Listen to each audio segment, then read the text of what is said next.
Consistent ആയി പഠിക്കുക. കൺസിസ്റ്റൻസിയാണ് ഏറ്റവും. നമ്മളൊരു 10-12 മണിക്കൂർ പഠിക്കണം എന്നൊന്നുമില്ല. സൈലത്തിന്റെ GABs ഏകദേശം നീറ്റിന്റെ റെപ്ലിക്ക തന്നെയാണ്. ഏകദേശം എന്നല്ല, പക്ക നീറ്റ് റെപ്ലിക്ക തന്നെയാണ്. സൈലമിയൻസിന് നിങ്ങൾക്ക് ഏറ്റവും കിട്ടിയൊരു ഭാഗ്യം എന്ന് പറയുന്നത് നിങ്ങളുടെ DPP, നിങ്ങളെ മെറ്റീരിയൽസ് തന്നെയാണ്. Hi future doctors. അപ്പോ സൈലത്തിന്റെ മറ്റൊരു ഫ്യൂച്ചർ ഡോക്ടർ ഇതാ നമ്മുടെ കൂടെ തൃശൂർ മെഡിക്കൽ കോളേജിൽ ഇരിക്കുന്നു, ഇർഫാൻ. യെസ്. ഇർഫാന്റെ നാട്? ഞാൻ മലപ്പുറം പെരിന്തൽമണ്ണയിൽ വരുന്നത്. ഓക്കെ. അപ്പോ ഇർഫാന്റെ എക്സ്പീരിയൻസസ് നമുക്ക് അറിയണം. ഫസ്റ്റ് ഓഫ് ഓൾ അതിനു മുമ്പ് ഞാൻ ഇങ്ങനെ ഇൻസ്റ്റഗ്രാമിൽ നോക്കുമ്പോ എപ്പോഴും എൻജോയ്മെന്റ് ആണ്. അവിടെ പോകുന്നു, ഇവിടെ പോകുന്നു, ഫെസ്റ്റിന് പോകുന്നു, ഫുൾ ടൈം കറക്കം. അപ്പൊ MBBS ലൈഫ് ഭയങ്കരമായിട്ട് അങ്ങ് എൻജോയ് ചെയ്യാൻ തോന്നും. അതെ, കാരണം നമ്മള് നീറ്റിന് പഠിക്കുമ്പോ ഏറെക്കുറെ ഐസൊലേറ്റ് ആയിട്ടാണല്ലോ പഠിച്ചിരുന്നത്. ഫുൾ ടൈം സ്റ്റഡി, ഏകദേശം 12 to 15 ഹവേഴ്സ് കണ്ടിന്യൂസ് സ്റ്റഡി. ആ ഒരു ഇതിന്ന് വന്നപ്പോ അതിന്റെ ഒരു റിലാക്സേഷൻ, ആ ഒരു സ്ട്രെസ് നമ്മൾ ഇവിടെ കൊടുന്ന് കളയണമെന്നുള്ള രീതിയിൽ ആണ്. ഇർഫാന്റെ കാര്യം എന്താ വെച്ചാൽ എല്ലാ ടീച്ചേഴ്സിനും ഇർഫാനെ അറിയാം. എല്ലാവരും നമ്മളിങ്ങനെ ഡിസ്കസ് ചെയ്യുമ്പോൾ ഒക്കെ എപ്പോഴും പറയും. കാരണം എല്ലാവരുമായിട്ട് ഒരു പേഴ്സണൽ കണക്ഷൻ എന്താ വെച്ചാൽ മെയിൻറ്റെയിൻ ചെയ്യുന്ന ആളാണെന്ന് തോന്നുന്നു അല്ലേ? അതായത് നമുക്ക് ഭയങ്കര ഇഷ്ടമാണ് നമ്മുടെ സ്റ്റുഡൻസ് അങ്ങനെ പഠിച്ചു പോയാലും പിന്നെയും തിരിച്ചു വന്ന് എനിക്ക് ഇവിടെ കിട്ടി, ഞാൻ ഇവിടെ ഉണ്ട്. എനിക്കൊന്ന് എന്റെ അടുത്ത് ചോദിച്ചിരുന്നു, മിസ് എന്നാ തൃശ്ശൂര് വരുന്നത് ചോദിച്ചിരുന്നു. അപ്പൊ ഭയങ്കര ഒരു പേഴ്സണൽ കണക്ഷൻ മെയിൻറ്റെയിൻ ചെയ്യും. അതെന്താണ് നമ്മുടെ സൈലത്തിലെ ടീച്ചേഴ്സിനോട് ഒരു ഇത് തോന്നാനുള്ള കാരണം? ഇത് ടീച്ചേഴ്സ് എന്ന് പറയുന്നതിലുപരി സൈലത്തിലെ ടീച്ചേഴ്സ് തന്നെ എടുത്തു പറയണം. കാരണം ഇവിടുത്തെ ടീച്ചേഴ്സ് തന്നെ നമ്മൾ ഇങ്ങോട്ട് വന്നിട്ട്, ഇപ്പൊ സുധി മാം തന്നെയാണ് കേരള യാത്രയുടെ ടൈമിൽ നമ്മളോട് ഇങ്ങോട്ട് വന്ന് പേഴ്സണലായി ഇതായത് അത്രയും പരിചയപ്പെട്ടതായത്. പിന്നെ നമുക്ക് യാതൊരു എന്താ പറയാ മടിയും ഉണ്ടായിരുന്നില്ല. ഒരിക്കലും ടീച്ചേഴ്സ് നമ്മളെ ജഡ്ജ് ചെയ്യൂല നമ്മൾ ഏത് ഡൗട്ട് ചോദിക്കുമ്പോഴും. എനിക്കെല്ലാം നീറ്റിന് പഠിക്കുമ്പോൾ തന്നെ എൻ്റെ ഏറ്റവും വലിയൊരു പ്രശ്നം ഉണ്ടായിരുന്നത് മാത്സ് ആയിരുന്നു. മാത്സ് എനിക്ക് മൊത്തം ക്ലിയർ ചെയ്ത് തന്ന് ജസ്റ്റ് ബേസിക്സ് തൊട്ട് ഇപ്പൊ +1 +2 അതിൽ നിന്ന് താഴ്ന്നിട്ട് എനിക്ക് പറഞ്ഞു തന്നത് സൈലം ഫാക്കൽറ്റീസ് ആയിരുന്നു. അതെ, അപ്പൊ ഒരു ബേസും ഇല്ലാണ്ട് വന്നവർക്ക് പോലും അതെ സൈലത്തിന്റെ സ്ട്രാറ്റജിയിലാണെങ്കിൽ നമുക്ക് ഏത് മാർക്ക് വരെ ഏത് റാങ്കിലോട്ടും നമുക്ക് എത്തിപ്പെടാം. ഓക്കെ. മോനിപ്പം എന്താ പറയാ, ഇപ്പം ഫിസിക്സ് ഒക്കെ ചെയ്യുമ്പോൾ ഒരുപാട് ഇങ്ങനത്തെ ക്വസ്റ്റ്യൻസ് ഉണ്ടാവുമല്ലോ അല്ലെ? നമ്മുടെ മാത്തമാറ്റിക്കൽ ഇത് യൂസ് ചെയ്യേണ്ട ക്വസ്റ്റ്യൻസ് ഉണ്ടാവും. അപ്പോഴൊക്കെ എങ്ങനെയാണ് ഇത് ചെയ്തത്? ലൈക്ക് നല്ല ടഫ് ലെവൽ ക്വസ്റ്റ്യൻസ് ഒക്കെ ഉണ്ടായിരുന്നല്ലോ. ഇതാ നമ്മൾ ആദ്യം ചെയ്ത ക്വസ്റ്റ്യൻസ് തന്നെ കുറെ ചെയ്യാൻ നോക്കും. അതിലൂടെ നമ്മളെ മാത്സ് കുറച്ച് ഇമ്പ്രൂവ് ആവും. പിന്നെ കൺസെപ്റ്റ് ചെയ്യണമെങ്കിൽ നമ്മൾ വേറെ ഡിഫറെന്റ് ടൈപ്പ് ക്വസ്റ്റ്യൻസ് ചെയ്യണം. ഒരേ ഇക്വേഷൻ വെച്ച് അല്ലെങ്കിൽ ഒരേ രീതിയിലുള്ള ക്വസ്റ്റ്യൻസ് ഇങ്ങനെ ചെയ്തുകൊണ്ടിരുന്നാൽ നടക്കൂല.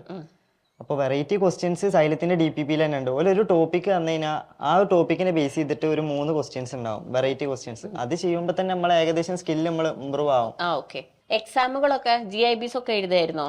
അതെ, ഞാൻ ഫസ്റ്റ് GIBയിൽ തന്നെ ഏകദേശം നല്ലൊരു ടോപ്പ് സ്കോർക്ക് എത്താൻ പറ്റിയ കൺസിസ്റ്റന്റ് ആയിട്ടുള്ള ഒരു മാർക്കൊന്നും ഉണ്ടായിരുന്നില്ല. കാരണം ഏകദേശം ഒരു സെന്ററിക്കൊക്കെ എത്തിയപ്പോൾ നല്ല രീതിയിൽ മാർക്ക് ഡൗൺ ആയിരുന്നു.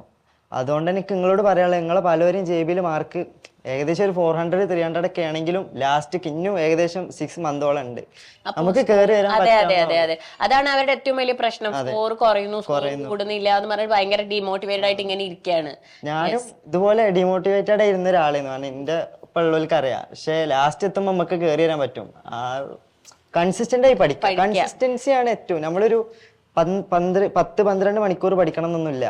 ഒരു 6-7 മണിക്കൂർ കൺസിസ്റ്റന്റ് ആയി പഠിച്ചിരുന്ന കുഴപ്പമില്ല. അതായത് എല്ലാ ദിവസവും ഇപ്പൊ നമുക്ക് ഏറ്റവും നന്നായി പഠിക്കാൻ പറ്റണമെന്നില്ല. എല്ലാ എക്സാമിലും നമുക്ക് നല്ല സ്കോർ കിട്ടണമെന്നില്ല. അതേപോലെ ഇപ്പൊ എല്ലാ എക്സാമും നമ്മളിപ്പോ എല്ലാം പഠിച്ചിട്ടാണോ പോകുന്നത്? അല്ല, ഒരിക്കലും അല്ല. ആ ഒരു കാര്യം അത് നമ്മൾ അവരുടെ അടുത്ത് പറയണം. അതെ, ഇപ്പൊ 2025 നീറ്റ് ആണെങ്കിലും നമുക്ക് ഫ്ലൂയിഡ് മെക്കാനിക്സ് അങ്ങനത്തെ ചാപ്റ്റർ പഠിച്ചിട്ടില്ലെങ്കിലും പഠിച്ചാലും കിട്ടാത്ത ടൈപ്പ് ക്വസ്റ്റ്യൻസാ വന്നിരുന്നത്. അത്രയും ഹയർ ലെവൽ ക്വസ്റ്റ്യൻസ് ആണ്. നമ്മളെല്ലാം പഠിക്കണം എന്നൊന്നുമില്ല. ഇമ്പോർട്ടന്റ് ആയിട്ട് എപ്പോഴും ഈ നീറ്റ് ഇപ്പൊ 2025 നീറ്റ് ആണെങ്കിലും റിപ്പീറ്റഡ് ആയി വരുന്ന ക്വസ്റ്റ്യൻസ് വന്നിക്കണ്.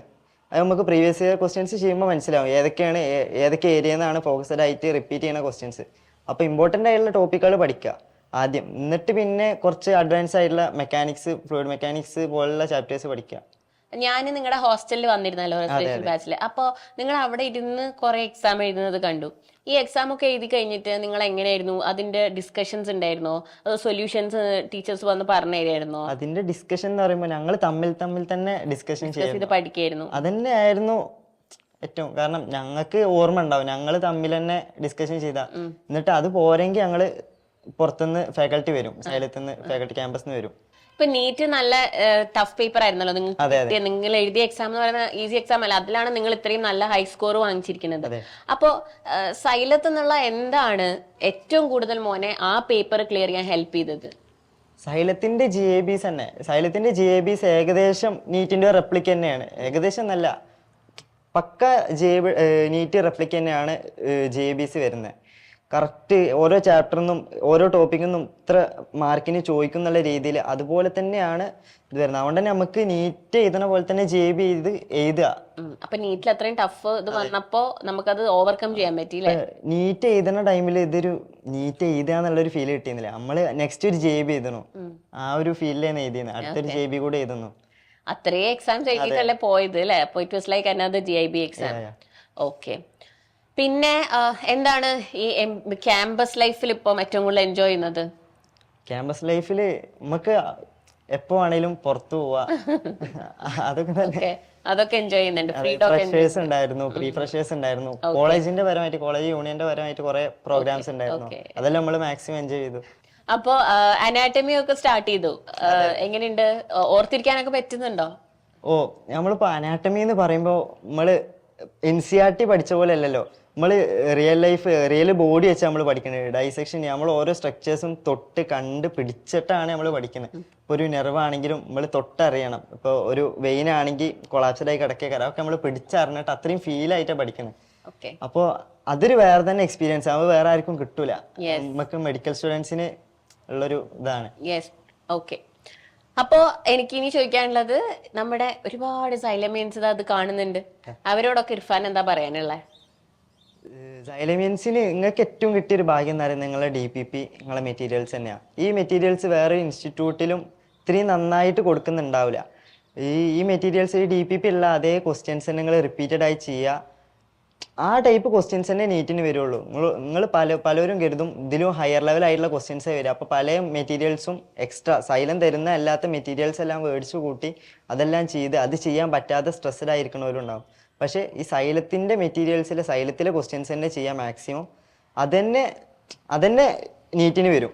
നമ്മളെ കഴിഞ്ഞ വർഷത്തെ DPP ഉള്ള പല 5-6 ക്വസ്റ്റ്യൻസ് കറക്റ്റ് ഓപ്ഷൻസ് പോലും മാറ്റാതെ നീറ്റിന് വന്നിട്ടുണ്ട്. അപ്പോൾ സൈലത്തിലെ DPP തന്നെ ഏറ്റവും അധികം ചെയ്യുക. അപ്പൊ നമുക്ക് അവർക്കൊരു ഓൾ ദ ബെസ്റ്റ് പറഞ്ഞാലോ? ഇർഫാന്റെ ക്യാമ്പസ് ലൈഫും എല്ലാം അടിപൊളി ആവട്ടെ. അപ്പൊ ഇനിയും stay in touch with all of us. Okay, ഇടക്കിടക്ക് മെസ്സേജ് ഒക്കെ ഉണ്ടാവും. അപ്പൊ ഇനി നമുക്ക് മെഡിക്കൽ അവാർഡ്സിന് കാണാം. ഓക്കെ, അപ്പൊ എല്ലാവർക്കും ഓൾ ദ ബെസ്റ്റ്.